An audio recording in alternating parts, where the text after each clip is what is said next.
Now, the following items, question है, the following items appear in the balance sheet of Deshbandhu Limited as on 31st March 2017. As on what? 31st March 2017.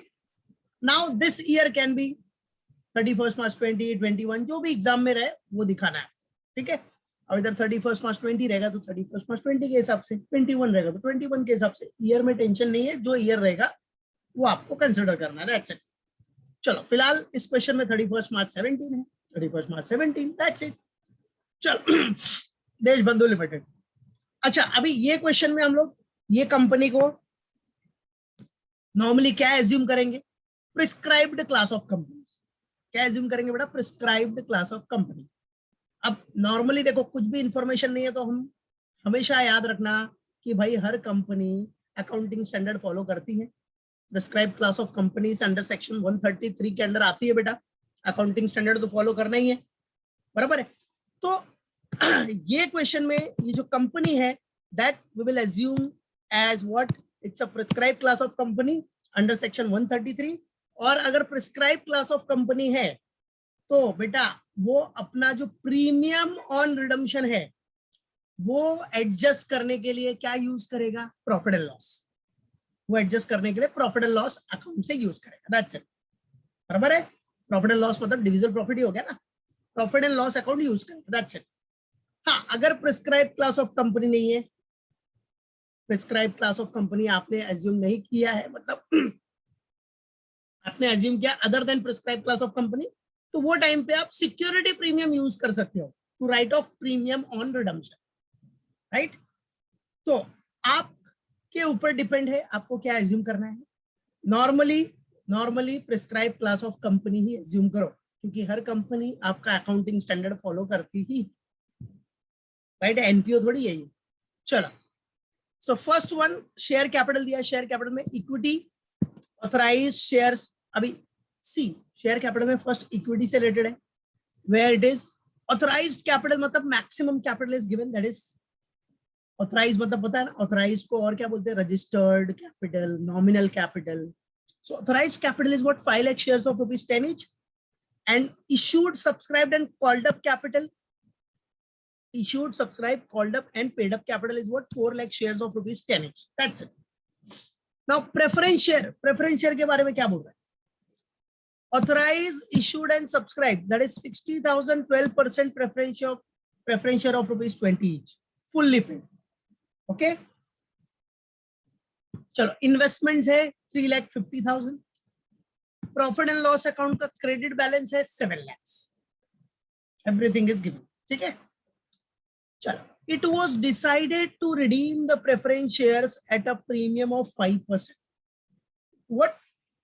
It was decided to redeem the preference shares at a premium of what? 5% as on 31st March 2017, right? It was decided to redeem the preference shares. Preference share redeem करना है at a premium of 5% as on 31st March 2017. Okay. It was further decided to what? Sell investment for ₹3 lakhs. मतलब आपने sources जमा करने के लिए, मतलब funds जमा करने के लिए, फंड्स के लिए आपने इन्वेस्टमेंट सेल किया है। Then secondly what? Finance part of the redemption. ये जरा एडजस्टमेंट देखो, थोड़ा इंपॉर्टेंट है, इसका हम लोग वर्किंग नोट भी करेंगे तो और अच्छे से समझेगा, no need to worry about that. Finance part of the redemption fully out of profits. क्या बोल रहा है? Finance part of the redemption fully out of profits subject to leaving a balance of ₹1,40,000 in the P&L account. बराबर है? तो क्या बोल रहा है बेटा इधर? फाइनेंस पार्ट ऑफ रिडम्पशन, आपको फाइनेंस करना है part of redemption fully out of profits, okay, subject to leaving a balance of 1,40,000 in the P&L account. मतलब डिविजिबल प्रॉफिट आपको पूरा यूज नहीं करना है, बराबर है। डिविजिबल प्रॉफिट में 1,40,000 का बैलेंस आपको रिजर्व रखना ही है, उतना आपको मेंटेन रखना है। उसके बाद जो बैलेंस रहेगा वो आपको यूज करना है। तो उसके लिए कैसे यूज करना है, उसके लिए वर्किंग नोट करूंगा मैं, डोंट वरी। तो याद रखना ये adjustment finance part of the redemption. क्या पार्ट ऑफ द रिडम्पशन अपने को फाइनेंस किससे करना है, आउट ऑफ प्रॉफिट से, बट आउट ऑफ प्रॉफिट में बैलेंस कितना लीव रहना चाहिए, 1,40,000। अच्छा ओके चल, तो इसका वर्किंग नोट से बताऊंगा आपको और अच्छे से। नेक्स्ट इशू, क्या issue sufficient number of equity shares at a premium of 2 to raise the balance of the funds required। ओ वाह, अभी देखो इधर आपको सोर्सेस फंड जमा करने के लिए, देखो फंड्स जमा करने के लिए, फंड्स कलेक्ट करने के लिए आपके पास पहला तो आपने इन्वेस्टमेंट सेल कर दिया, राइट, एंड आफ्टर दैट आपने फ्रेश इशू भी किया, फ्रेश इशू, ताकि पैसे आ जाए, फंड्स आए, सोर्सेज आए, and we can proceed for our redemption easily. That's it. Okay. So see, आ जाओ. So issue sufficient number of equity share at a premium of ₹2 to raise what? To raise the balance of the funds required. To raise the balance of the funds required. The above decision have been carried out and the preference shares redeemed. सब decision अपना carried out हुआ है, preferential redeem हुआ है, आपको दे रहा है journal entries to record the about transaction and also prepare all ledger accounts. जो भी लेजर अकाउंट्स आप क्वेश्चन सॉल्व करोगे, जितने भी लेजर अकाउंट आपको आएंगे, मतलब जो भी अकाउंट है, मेन अकाउंट सबका लेजर अकाउंट बनाना है, तो जर्नल एंट्री करोगे ना, उससे मालूम पड़ जाएगा किसका किसका लेजर बना है, ऑल लेजर अकाउंट। ठीक है, तो ये आपका क्वेश्चन है। अब इसको स्टेप बाय स्टेप, जो रिडम्पशन का प्रोसीजर बताया मैंने, अकाउंटिंग प्रोसीजर, वो प्रोसीजर फॉलो करके we will solve it step by step. So procedure everyone have to remember it. क्या प्रोसीजर है? पहले before proceeding with redemption, before redemption मतलब अगर प्रेफरेंस शेयर अगर पार्टली पेड अप है, तो इधर तो फुल्ली पेड अप है, तो टेंशन ही नहीं है। पार्टली पेड अप होता तो कॉल करके पैसा मंगाना पड़ता, पहले फुल्ली पेड अप करना पड़ता, प्रेफरेंस शेयर को फुल्ली पेड अप करना पड़ता, बट इधर टेंशन ही नहीं है, नो टेंशन। ये देखो फुल्ली पेड अप ही है, preference share is what, fully paid up. तो आपका बिफोर प्रोसीडिंग विद रिडम्पशन का काम खत्म, उसका टेंशन आपको नहीं है। सेकंड किससे आएगा? सेकंड स्टेप, सेकंड प्रोसीजर क्या है?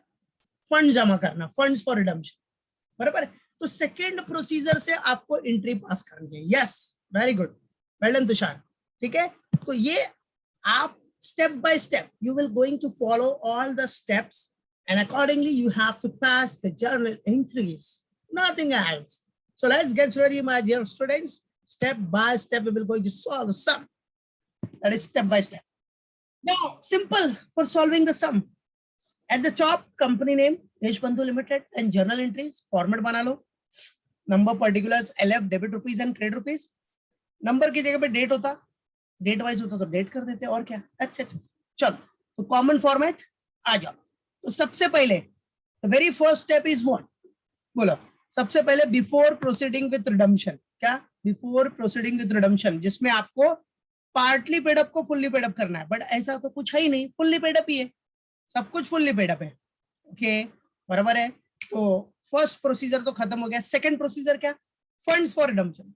अब फंड्स फॉर रिडम्पशन में याद रखो, सबसे पहला फंड्स फॉर रिडम्पशन में सबसे फर्स्ट क्या है? सबसे फर्स्ट फंड्स फॉर रिडम्पशन में देखो, एज पर दी प्रोसीजर, एज पर दी थियरी, फर्स्ट क्या है? फ्रेश इश्यू, उसके बाद सेल ऑफ इन्वेस्टमेंट। तो चलो वही फॉलो करते बेटा। So very first fresh issue है क्या आपके पास? Yes, we have it, fresh issue दिया ना बेटा, तो ये funds for redemption. Second procedure, second step में फंड फॉर रिडम्पशन में पहला फ्रेश इशू। तो देखो इधर, issue sufficient number of equity share at a premium of ₹2, at a premium of what? ₹2 to raise the balance of funds required. To raise the balance of funds required, the above decision have been carried out and the preference shares redeemed. अब क्या बोल रहा है बेटा? आपको sufficient number of equity share issue करना है at a premium of ₹2, बराबर है, at a premium of ₹2, right, to raise the funds, to raise the balance of funds. ठीक है, तो आ जाओ, अब कितना नंबर ऑफ शेयर इशू करना है वो तो पता ही नहीं है, खाली बोल दिया sufficient number of shares, but कितना, how much, how many shares we have to issue, उसके लिए आ जाओ, let's do the working note first. सबसे पहले वर्किंग नोट ही करना पड़ेगा आपको। सो वर्किंग नोट, ठीक है, वर्किंग नोट नंबर 1। अभी देखो, अब आप वर्किंग नोट कर रहे हो क्या, कैलकुलेशन ऑफ फ्रेश इशू का। चलो आप वर्किंग नोट कर रहे हो इधर, calculation of what, fresh issue, calculation of what बेटा, फ्रेश इशू, राइट है।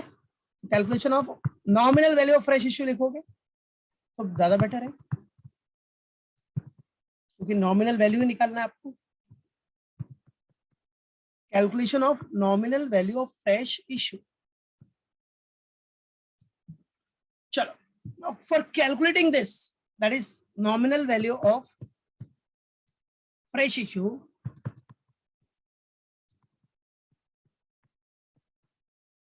क्या फॉर्मूला यूज होगा, nominal value of redeemable preferential redeem, क्या बेटा, nominal value of redeemable preference, shortcut लिख रहा हूं, शॉर्टकट में RP, that is redeemable preference, nominal value of redeemable preference shares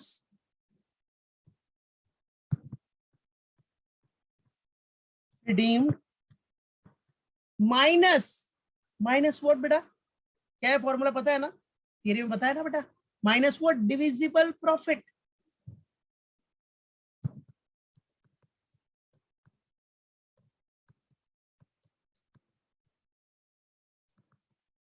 divisible profits, ठीक है। अब nominal value of redeemable preference shares कितना है, ये देखो nominal value, see everyone,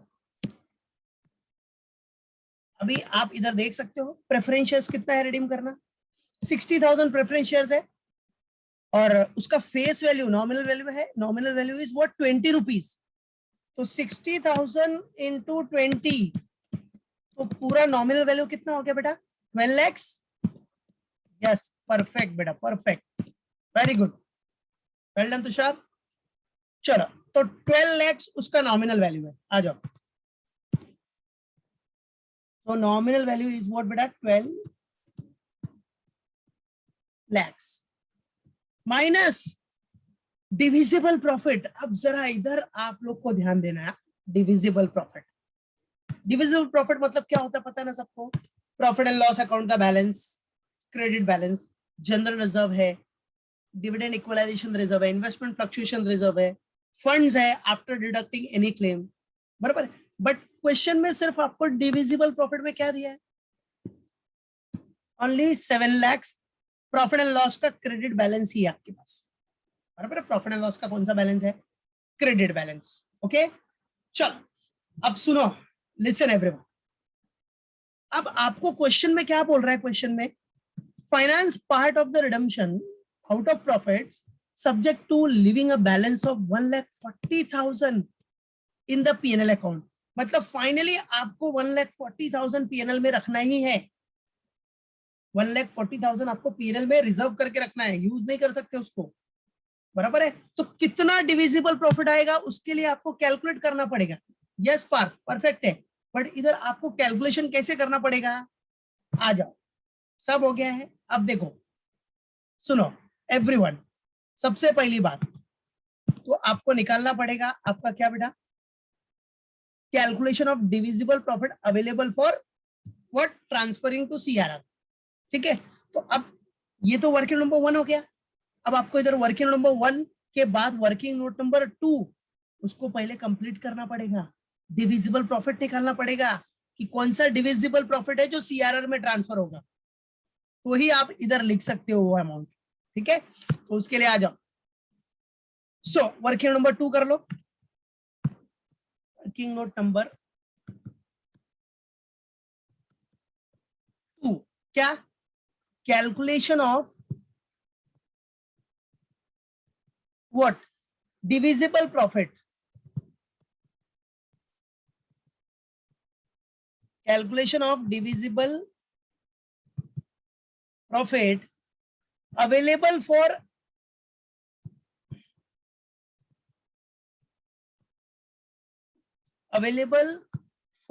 what?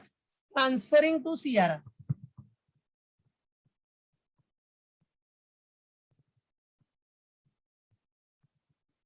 Transferring to CRR. देखो डिविजिबल प्रॉफिट से ही आप सीआरआर क्रिएट करते हो, पता है ना, कैपिटल रिडम्पशन रिजर्व, राइट है।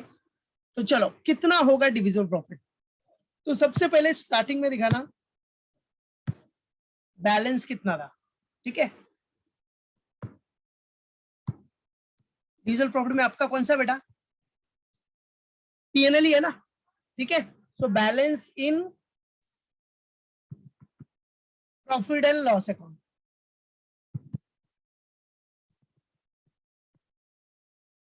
देखो ये वर्किंग्स बहुत इंपॉर्टेंट है। Balance in profit and loss, ऊपर एक बार रुपीस का साइन कर दिया तो बार बार रुपीस लिखने की जरूरत नहीं है। चलो बैलेंस इन पीएनएल कितना दिया था बैलेंस, क्वेश्चन में देखो इज ऑलरेडी गिवन 7 लाख, दिख रहा है ना, 7 लाख, बराबर है। चलो तो 7 लाख, ठीक है। अब क्या बोल रहा है कि आपको पीएनएल में कैसे भी करके 1,40,000 तो रिजर्व रखना है, 1,40,000 तो उतना बैलेंस आपको लीव करना ही है, any how at any cost. उसके बाद ही आप जो प्रॉफिट रहेगा वो यूज कर सकते हो as a divisible profit for creating CRR, that's it. लेकिन बेटा अब ये 1,40,000 रिजर्व रखने के लिए, इधर देखो, आपको पता है कि आपने इन्वेस्टमेंट सेल किया होगा, तो इन्वेस्टमेंट पे भी आपको प्रॉफिट या लॉस हुआ रहेगा। तो अगर प्रॉफिट हुआ रहेगा तो पीएनएल का बैलेंस इंक्रीज हो जाएगा, लॉस हुआ रहेगा तो डिक्रीज हो जाएगा। तो जरा देखो क्या हुआ है अपने को इन्वेस्टमेंट सेल करने पे, देखो 3 लाख का इन्वेस्टमेंट सेल किया, sell investment of 3 lakh, but investment का वैल्यू कितना था, ओहो 3,50,000, मींस क्या हो गया अपने को, इधर लॉस हो गया बेटा। Yes very good Tushar, well done Parth, perfect. 3,50,000 का इन्वेस्टमेंट है, ये बैलेंस शीट में वैल्यू अपीयर कर रहा है 3,50,000, बट आपने सेल किया है, you have sold at 3 lakh only, so there is a loss of 50,000, yes और नो। तो बेटा लॉस होगा तो आपको पता है क्या होगा, आपका जो पीएनएल है वो कम हो जाएगा। तो आ जाओ इधर, सो लेस क्या करना है आपने को, loss on sale of investment, loss on sale of investment, बराबर है। चलो सो लॉस कितना है, 3,50,000 माइनस सेल किया है आपने 3 लाख में, बराबर है। सो योर लॉस इज 50,000, 50,000 का लॉस हुआ है, बराबर है। तो ये 50,000 का लॉस अगर माइनस करोगे तो बचा कितना, 6,50,000, ओके। अब आ जाओ, और कुछ है क्या, और कुछ ऐसा एडजस्टमेंट है जो पीएनएल को इफेक्ट करेगा, देखते हैं, लेट्स सी। आ जाओ, अब बेटा आपको पता है एक चीज और पता है आपको कि आप जो प्रीमियम है, प्रीमियम ये दिख रहा है, it was decided to redeem the preference share at a premium of 5%, और ये कौन सा कंपनी हमने एज्यूम किया है, प्रिस्क्राइब क्लास ऑफ कंपनी। तो प्रिस्क्राइब क्लास ऑफ कंपनी में प्रीमियम कहां से एडजस्ट होता है, प्रीमियम प्रॉफिट एंड लॉस से एडजस्ट होता है, दैट्स इट। तो प्रॉफिट एंड लॉस का बैलेंस और कम हो जाएगा ना, बराबर है, प्रीमियम तो एडजस्ट हो ही जाएगा पीएनएल से, तो आपका पीएनएल और कम होगा। इधर देखो आपको पीएनएल में 1,40,000 लीव रखना है, रिजर्व रखना है, लेकिन उसके लिए पहले देखो तो सही पीएनएल में है कितना एक्चुअल बैलेंस, तो ही 1,40,000 आप उसको रिजर्व कर सकते हो, समझे कि नहीं। तो आ जाओ, अब आपको प्रीमियम भी सेट ऑफ करना पड़ेगा, मतलब प्रीमियम भी एडजस्ट करना पड़ेगा, क्योंकि पीएनएल एडजस्ट होगा तो पीएनएल से ही होगा और पीएनएल का बैलेंस कम होगा, तो लेस प्रीमियम ऑन रिडम्पशन,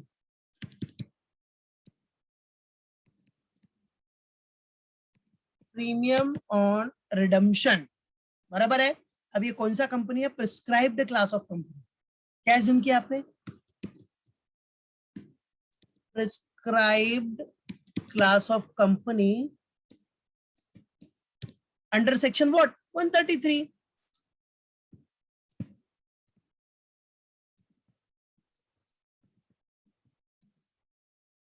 बराबर, राइट। तो प्रीमियम ऑन रिडम्पशन, अब आ जाओ निकालो कितना प्रीमियम ऑन रिडम्पशन होगा। प्रीमियम निकालना है आपको तो सिंपल, जितना फेस वैल्यू का आप रिडम्पशन कर रहे हो, फेस वैल्यू क्या आपके रिडम्पशन की 12 लाख है, पूरी टोटल फेस वैल्यू 12 लाख है, 12 लाख का 5% निकाल लो ना इधर ही।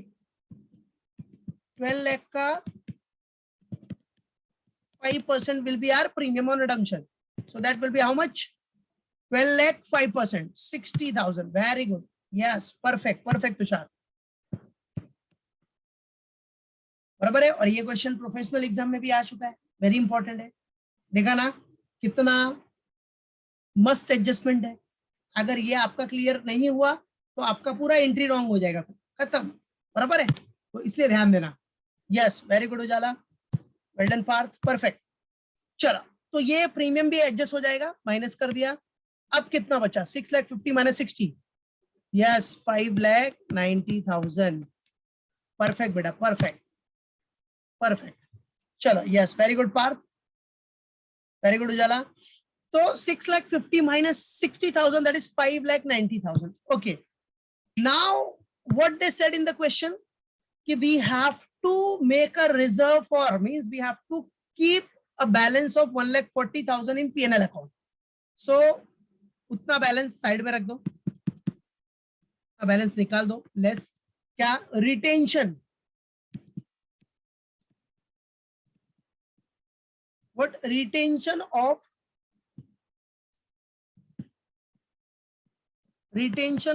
Balance in P&L account.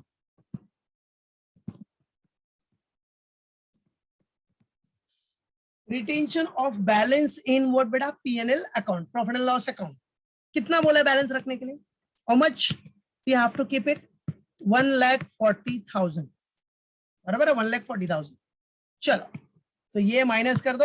अब जो आएगा ना बेटा, वही अपना डिविजिबल प्रॉफिट आप यूज कर सकते हो for the purpose of what? Creating CRR। तो कितना आ रहा है बोलो?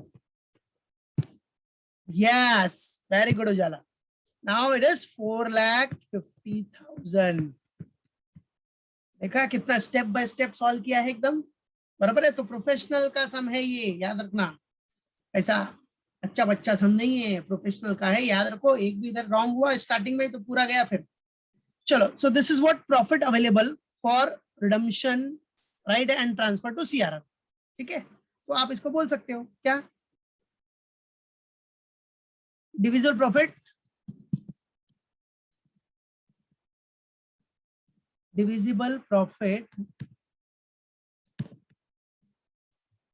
अवेलेबल फॉर, वैसे लिखा ही है ऊपर तो बार बार लिखने की जरूरत नहीं थी, ट्रांसफरिंग टू CRR, बराबर है। Yes, very good Anjali. तो मेन अपना डिविजिबल प्रॉफिट भी आ गया इधर, कि डिविजिबल प्रॉफिट में से हम लोग कितना यूज करेंगे, बराबर है, मालूम पड़ा। तो डिविजिबल प्रॉफिट जो आया, चलो इधर हमने डिविजिबल प्रॉफिट दिखा दिया, वर्किंग नोट नंबर 1 से आया, सब एडजस्ट करने के बाद, तो 4,50,000। और यही डिविजिबल प्रॉफिट आपका CRR में भी, बराबर है, यूज होएगा। जब CRR क्रिएट करोगे तो 4,50,000 आराम से क्रिएट कर सकते हो आप, दैट्स इट, बराबर है कि नहीं।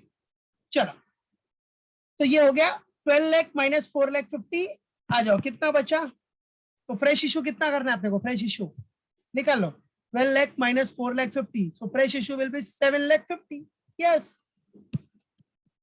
so our fresh issue will be 7,50,000. That's it. So this is the nominal value of fresh issue, बराबर है। Yes, perfect. तो यही होगा फ्रेश इशू। अब आ जाओ इधर एंट्री में। तो देखो, सबसे मेन वर्किंग नोट ही था, उसके बाद अभी हम एंट्री कर रहे हैं। चलो, तो एंट्री आ जाओ। अब फ्रेश इशू का एंट्री क्या हो जाएगा? बैंक अकाउंट डेबिट, बराबर है, to equity share capital account. अब देखो बेटा इधर ये जो आया ना बेटा, ये 7,50,000 वो क्या है बेटा, नॉमिनल वैल्यू है फ्रेश इशू का। नॉमिनल वैल्यू हमेशा किधर जाता है बेटा, शेयर कैपिटल के सामने। तो 7,50,000, 7,50,000। तो चलो इसका नंबर ऑफ शेयर्स निकालो जरा। 7,50,000 है और फ्रेश इश्यू का फेस वैल्यू कितना बोला है, आ जाओ देखो जरा, फेस वैल्यू के बारे में कुछ बोला है। See everyone, issue sufficient number of equity share at a premium of 2 rupees.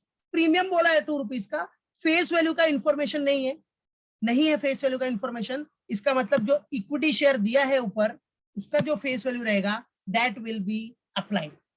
तो 10 रुपीज, बराबर है, 10 रुपीज का फेस वैल्यू है। तो आ जाओ 10 रुपीज का फेस वैल्यू है, तो आ जाओ नंबर ऑफ शेयर्स निकालो जरा। 7,50,000 है और फेस वैल्यू 1 शेयर का 10 रुपीज है। टोटल अपना 7,50,000 और एक शेयर का फेस वैल्यू है 10। तो बेटा नंबर ऑफ शेयर्स कितना हुआ, डिवाइड कर लो ना, 75,000, दैट्स इट। तो आ जाओ इधर अपने को शो करना है 75,000, 75,000 shares at the rupees face value what 10 rupees, that's it. हो गया, बराबर है। क्रॉस चेक कर लो, 75,000 इंटू 10, 7,50,000 हो रहा है ना, होगा यार, क्यों नहीं होगा, बराबर है।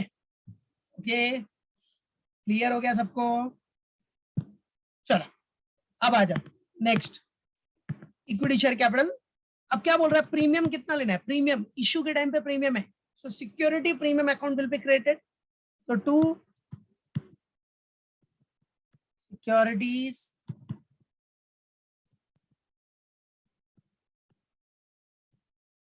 प्रीमियम अकाउंट, ठीक है, that is 75,000 shares into ₹2 into ₹2, बराबर है। सो 75,000 इंटू 2 किया तो कितना आ गया बेटा, 1,50,000। सो टोटल कर लो 7,50,000 plus 1,50,000, that is 9 lakhs, that's it. और इधर दिखा देना 75,000 शेयर्स है इंटू 10 का फेस वैल्यू, 2 का अपना प्रीमियम, सो टोटल 12 रुपीज।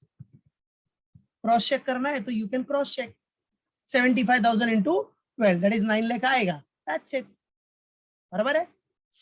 और नरेशन में दिखा देने का, being fresh issue made at a premium और वर्किंग नोट नंबर 1।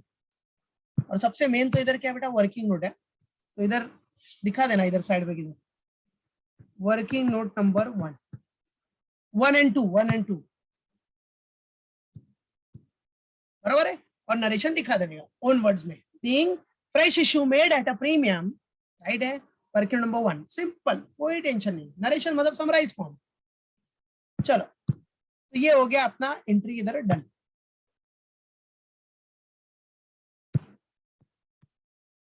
बराबर है, राइट। चलो अभी नेक्स्ट एंट्री,